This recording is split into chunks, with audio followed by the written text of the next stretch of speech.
I can't believe how this orchard has grown over the past couple of years. It's grown in part because of, well, let's just face it, chicken manure. We have our chicken tractor out here that moves across the orchard, and the droppings from the hens, they fall to the ground, fertilize the orchard, and then of course we get the benefit of the eggs, and the hens get the benefit of all of this green grass and lots of insects which they love to eat. Now in the orchard we have about 67 trees that range, well, from about 1550 up to the present day. But some of the early ones include some that Thomas Jefferson loved, like Cox's Orange Pippin and Esophagus Spitzenberg. And you can see I'm just getting them staked. I'm a little behind. And today I'm just going around and removing some limbs that really aren't necessary, like taking this one off. So the thing about these apples, particularly these heritage varieties, they have to be grafted. That wood, that bud wood, is so important to perpetuate the next generation of some of these very, very old varieties. You see, by producing all of these different types of apples, what we're creating is a feast for the taste buds.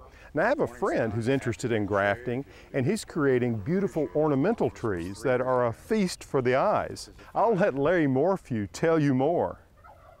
Here you can see some of the varieties I have. I have about 130 different grafts of about 14 different varieties. And the thing in doing a graft is you choose a healthy looking rootstock. What you want is something that's fairly straight, because straight makes it easier to graft. You want something that looks healthy. And there's a few tools you also want to have. First of all, you've got to have your pruning shears. You have to have your grafting knife, which in my case I always use a box cutter, which is very easy to replace the blade. You also have to have a good scion. Scion, you need to be about 3 buds, at least 3 buds on it, where it will start good growth and look good. And the first thing you do is actually make a cut in the scion at an angle. All you do is you place the knife between your finger on your thumb, and you pull the blade down the length of the scion. You try to make a cut that's about 1 inch long, make it nice and smooth, like that. Then you turn the scion over for the other side. You make a shorter cut, same direction, just pull it through, and it makes a chisel side.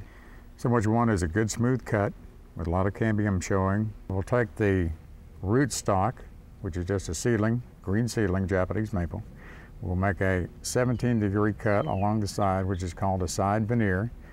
We do it as low as we can, but we want enough space to do it in between the little nodules there, because that is a little difficult and you'll have a slip and sometimes cut a finger.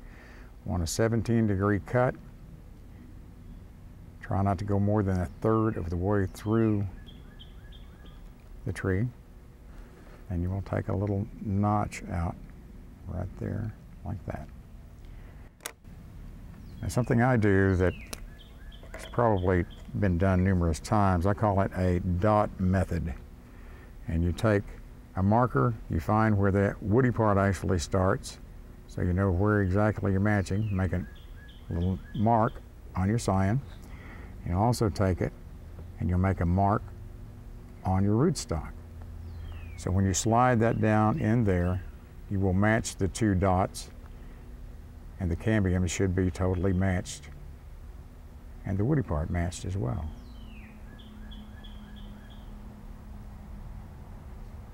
And there you have it. The little notch there holds it in place.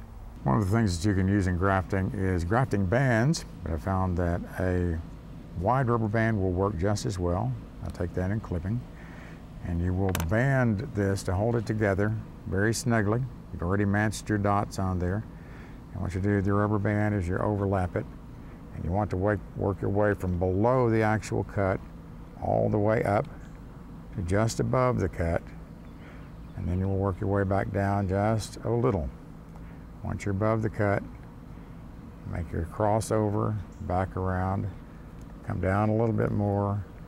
You want to take your rubber band, loop it together, make sure it's snug, not too tight, and there you have the band. Something that is also essential to grafting is making sure that your graft doesn't dry out. It has to stay moist. You seal the graft very well with the pookie, where no air can get in there. And hopefully in a short period of time, with some patience, you will have the makings of a very beautiful Japanese maple.